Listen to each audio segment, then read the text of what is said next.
तो दोस्तों, बिहार विधानसभा के चुनाव में एनडीए की सुनामी ने सबको चौंका कर रख दिया है। जिस तरह के नतीजे आए हैं, ये शायद बीजेपी ने, जेडीयू ने, नीतीश कुमार ने या प्रधानमंत्री नरेंद्र मोदी ने भी शायद इनकी कल्पना नहीं की होगी।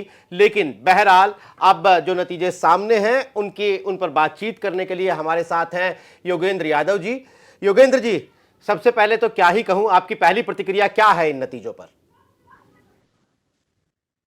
मैं निराश हूं, मायूस हूं, हैरान नहीं हूं, लेकिन मार्जिन को देख के थोड़ा सशंकित हूं। मायूस इसलिए हूं कि देश का नागरिक हूं, बिहार का शुभचिंतक हूं और उम्मीद की थी कि इस देश में बदलाव होगा और बिहार में बदलाव होगा, जो नहीं हो रहा। निराश इसलिए हूं कि भारत जोड़ो अभियान के कार्यकर्ता के रूप में हमने महागठबंधन का समर्थन किया था। मैंने खुद उसके लिए प्रचार किया था और उसके जो सीट आ रही है देख के निराशा होना तो स्वाभाविक ही है। हैरान नहीं हूं, हैरान इस बात से नहीं हूं कि एनडीए जीत रही है, क्योंकि पहले दिन से मेरी मान्यता थी कि इस चुनाव में मैं जो कुछ भी चाहूं, मैं जो भी प्रचार करूं, सच ये था कि इस दौड़ में एनडीए पहले दिन से आगे थी और वो चुनाव जीती, तो मुझे इसमें कोई हैरानी नहीं है। लेकिन अब जो मैं आंकड़े देख रहा हूं मेरी आंख के सामने, 204 और पूरा महागठबंधन 32 पर केवल, ये देख के मुझे कहीं लग रहा है कि जीतने वाला दौड़ में आगे तो था, पर कहीं उसने थोड़ा स्टीरॉइड तो नहीं ले रखा था। हम्म। जिस तरह का गैप, जिस तरह का इतना बड़ा अंतर, आपका कहने का मतलब है कि इतना बड़ा अंतर कैसे हो सकता है, आपको इस पर हैरानी है? जी देखिए, एनडीए जीता उसके बहुत स्पष्ट कारण थे। अगर एनडीए ये चुनाव 150 160 सीट आता तो मैं आराम से यहाँ कह रहा होता, भैया देखिए ये साधारण कारण है, और कारण ये है कि एनडीए बिहार में महागठबंधन से बड़ा कुनबा है, एक बड़ा कोलिशन, और बीजेपी को इसका श्रेय दिया जाना चाहिए कि उसने एक बड़े कुनबे को किसी भी तरह से संभाल के रखा है। 2020 में हालांकि देखने में दोनों पार्टियां बराबर थी, लेकिन तब चिराग पासवान नहीं थे। तो अगर उसके चिराग पासवान के वापस आने के बाद आज का गठबंधन देखा जाए तो एनडीए महागठबंधन से 5% ऊपर शुरुआत से ही था, लोकसभा चुनाव में 8% ऊपर था। हैरानी इसलिए नहीं है कि एनडीए एक बड़ा सोशल गठबंधन है, सामाजिक गठबंधन है। महागठबंधन ले देकर 40% के तालाब से अपने वोट लेने की कोशिश करता है, और एनडीए के पास कम से कम 50% बिहार का वोटर है जहां से वो अपना वोट लेने की कोशिश कर रहा है। तो उनका सामाजिक गठबंधन जो है वो महागठबंधन से बड़ा है, इसमें कोई संदेह नहीं। तीसरा, महिलाओं में उनकी एक स्पष्ट लीड है। तमाम जाति धर्म की महिलाएं अपने जाति के स्वभाव से एक कदम आगे बढ़ के नीतीश कुमार के लिए, एनडीए के लिए वोट करती है, इसमें कोई संदेह नहीं है। और इन तीन चीजों को देखते हुए एनडीए आगे था।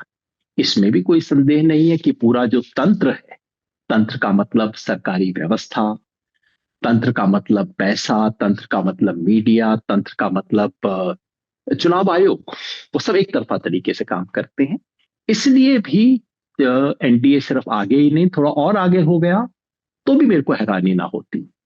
लेकिन क्या वो सब 200 पार का आंकड़ा बताते थे? मैं नहीं जानता आपका क्या अनुमान था, लेकिन मैं किसी राजनीतिक विश्लेषक को नहीं जानता जो मुझे कल शाम तक भी ये कहने को तैयार हो कि एनडीए 200 सीट के पार हो जाएगा। कुछ संदेह पैदा होता है, लेकिन मैं उसके बारे में बहुत ज्यादा बात नहीं करूंगा, क्योंकि ऐसी चीजों के बारे में प्रमाण मिलने पर ही बात की जानी चाहिए। नहीं तो योगेंद्र जी, आपको लगता है कि जो विपक्ष ने, खास करके राहुल गांधी ने, एक 20 साल की सरकार के खिलाफ जो मुद्दा पकड़ा था कि वोट अधिकार यात्रा या वोट चोरी, बजाय इसके कि सरकार की नाकामी क्या रही या एंटी इनकम्बेंसी क्या थी, तो क्या कहीं ना कहीं उस मुद्दे से कैंपेन भटक गया विपक्ष का कि लॉ एंड ऑर्डर हो या बेरोजगारी हो, और ये जो वोट अधिकार यात्रा निकालना, ये भले ही मुद्दा सही था, लेकिन चुनावी मुद्दा बनाना, क्या ये गलती है महागठबंधन के लिए? मिलिंद भाई, चुनाव के परिणाम के बाद अक्सर हमारी इच्छा होती है कि चुनाव प्रचार के दौरान जो हुआ उससे चुनाव परिणाम की व्याख्या हम करते हैं। जितना भी दुनिया में शोध हुआ है वो दिखाता है कि चुनाव प्रचार एक बहुत छोटा सा हिस्सा होता है। ये वो चुनाव था जिसका परिणाम एक मायने में चुनाव की शुरुआत से पहले तय हो चुका था। बस हाँ, मार्जिन का फर्क था। रही बात वोट अधिकार यात्रा की, मेरे ख्याल से बहुत जरूरी थी। और वोट अधिकार यात्रा ने एक चीज स्थापित की, वो ये कि जो 1.5-2 करोड़ वोट काटने का बिहार में षड्यंत्र था और खेल था, वो सिर्फ 40 लाख वोट तक जाके रुक गया। नहीं तो चुनाव आयोग ने तैयारी कर रखी थी, चीफ इलेक्शन कमिश्नर ने तो अपोजिशन वालों को खुल के बता दिया था, बिहार के 20% वोट फेंके हम तो काटेंगे जी। वो नहीं हुआ। ये वोट अधिकार यात्रा की उपलब्धि थी। रही बात वोट चोरी कैंपेन की, देखिए दुनिया का कोई भी वोट चोरी का कैंपेन आपको चुनाव में विजय नहीं दिलवाता है। वोट चोरी का कैंपेन इसलिए किया जाता है अगर लीडर को लगे कि भाई चुनाव व्यवस्था जो है ये पूरी अनफेयर हो चुकी है। अब ये बड़ी दुविधा की बात है कि आप चुनाव व्यवस्था को अनफेयर भी बताएं और अगले दिन आप उस चुनाव में हिस्सा भी ले रहे हैं, आप क्या करें, उस दुविधा में फंसे हैं। तो मैं नहीं समझता कि असली दिक्कत ये थी। असली दिक्कत ये थी कि ऑपोजिशन के पास, जो बिहार का ऑपोजिशन था, वो काफी लंबे समय से जो बिहार के गरीब गुरबा का गठबंधन था, याद रखिए लालू प्रसाद यादव का जो सामाजिक गठबंधन था वो मुलायम सिंह यादव के सामाजिक गठबंधन से बड़ा था।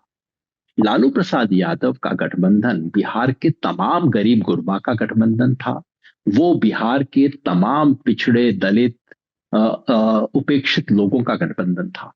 वो सिमट कर मुख्यतः मुस्लिम यादव गठजोड़ में बदल गया है।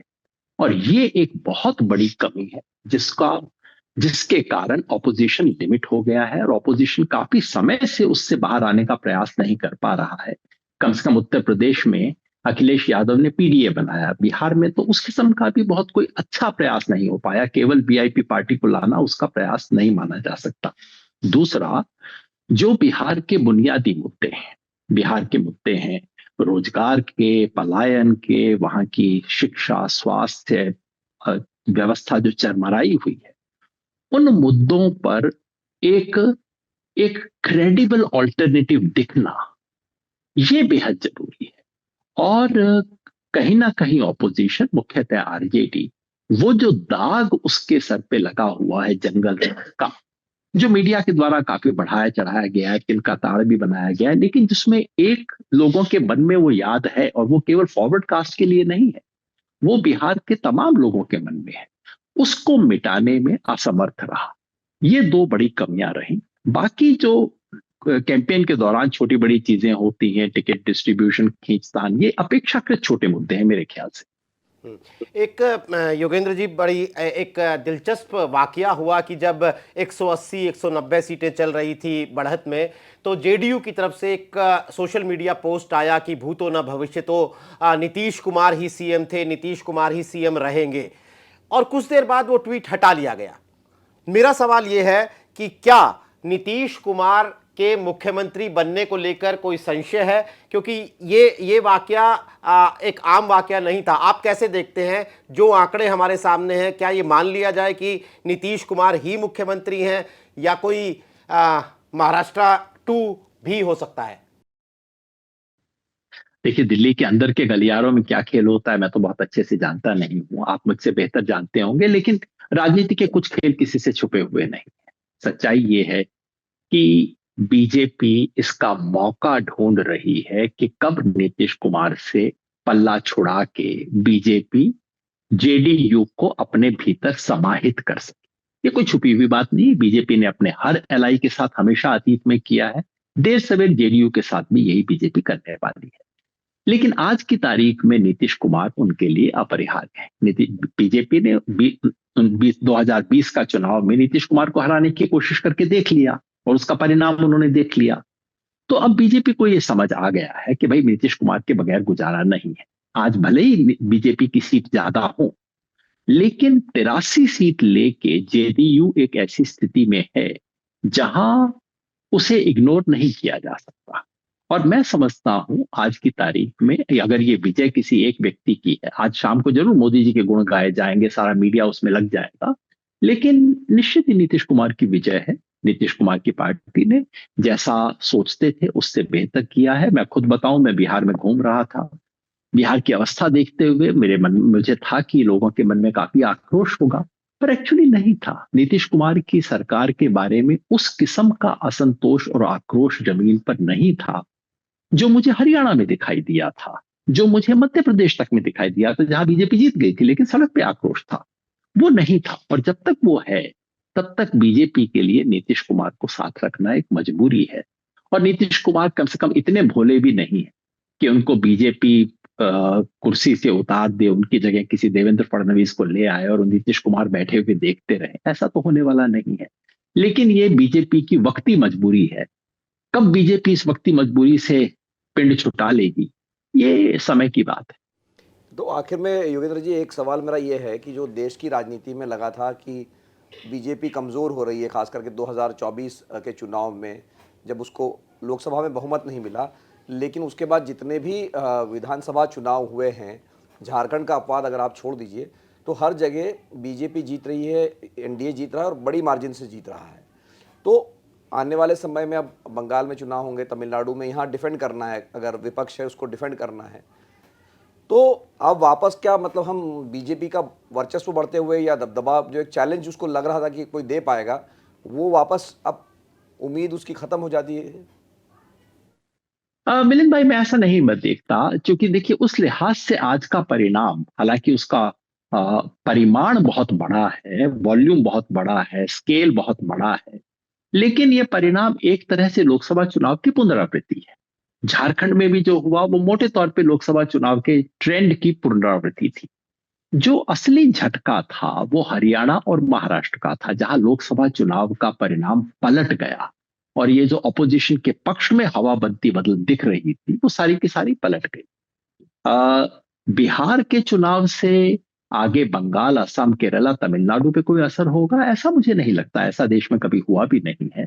हाँ, अगर बीजेपी बंगाल जीतने में कामयाब हो जाती है तब जरूर देश के माहौल पे असर पड़ेगा, या बीजेपी असम में अगर हार जाती है तो देश के माहौल पे थोड़ा सा असर पड़ेगा। लेकिन मैं अब भी मानता हूं कि महाराष्ट्र और हरियाणा के बाद ट्रेन का अगला जो बड़ा स्टेशन है वो उत्तर प्रदेश है। उत्तर प्रदेश के चुनाव से तय होगा, उसमें देश के मिजाज का आपको अनुमान भी लगेगा और उसका देश के कुल मिला के राजनीतिक माहौल पर असर भी पड़ेगा। बाकी चुनाव बीच में आएंगे, हम उस पर चर्चा भी करेंगे और हर चुनाव का कुछ ना कुछ असर तो होता है, लेकिन निर्णायक असर मुझे आज बिहार के चुनाव का उस लिहाज से नहीं लगता, क्योंकि पिछली बार भी जीते थे, बहुत जम के जीते थे। और पिछले 10 साल से बिहार का इतिहास है कि ये तीन बड़ी पार्टियों में से दो पार्टियां जब भी एक साथ होती वो जम के जीतती हैं। 2020 उसका एकमात्र अपवाद है, लेकिन आप जानते हैं 2020 में क्या खेला हुआ था। वो जब नहीं होता, दो पार्टियां जुड़ के आती हैं, वो बड़ी जीत हासिल करती हैं। उस लिहाज से कोई बहुत कोई भूकंप आज नहीं आया है। एक और सवाल है योगेंद्र जी कि इस चुनाव के एक बेहद चर्चित किरदार प्रशांत किशोर रहे, जिनकी बहुत चर्चा हुई और उन्हें किंग मेकर से लेके वोट कटवा तक की उपाधियां दी गई। लेकिन जो नतीजे दिखा रहे हैं उसमें ऐसा लग रहा है कि पीके तो एग्जिस्ट ही नहीं कर रहे हैं, साफ हो गए हैं। क्या हुआ? देखिए, दुनिया का मिजाज होता है कि जो जिस दिन गिरा हुआ उसको लतियाने में लोगों को मजा आता है। ये काम तो मैं नहीं करूंगा। सच बात यह है कि इस देश में ऐसी चुनावी व्यवस्था है जिसमें बाहर के किसी भी व्यक्ति के लिए उसके दरवाजे में घुसना बहुत बहुत मुश्किल है। हम लोगों ने भी कोशिश की थी, मैं जानता हूं क्या किस तरह की कठिनाई आई।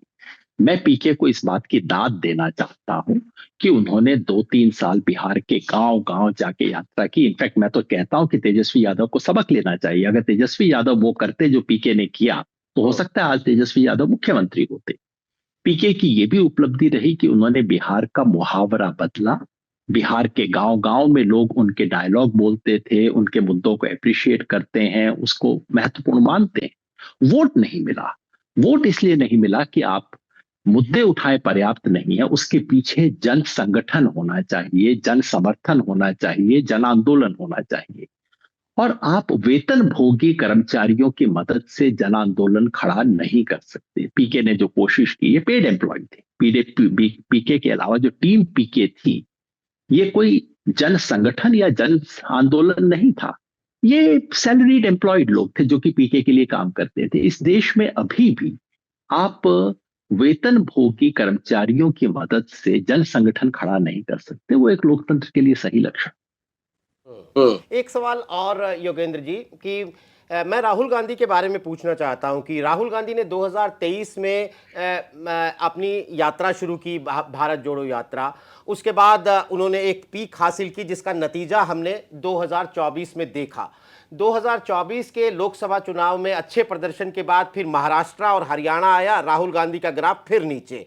और फिर उसके बाद राहुल गांधी ने SIR का मुद्दा, वोट चोरी का मुद्दा, इन तमाम मुद्दों पर फिर एक जबरदस्त सामाजिक न्याय की राजनीति, ये इन तमाम मुद्दों पर राहुल गांधी ने फिर ग्राफ बढ़ाया। अब ये बिहार का चुनाव आ गया है। मुझे ऐसा लगता है जैसे सांप सीढ़ी के खेल में कोई खिलाड़ी मुश्किल से 80-90 तक पहुंचता है, फिर वहां सांप काट लेता है और वो फिर जमीन पर आ जाता है, फिर वो कोशिश करता है 80-90 तक पहुंचता है, फिर सांप काट लेता है। तो ये बिहार चुनाव में तो एक बार फिर सांप काट गया राहुल गांधी को।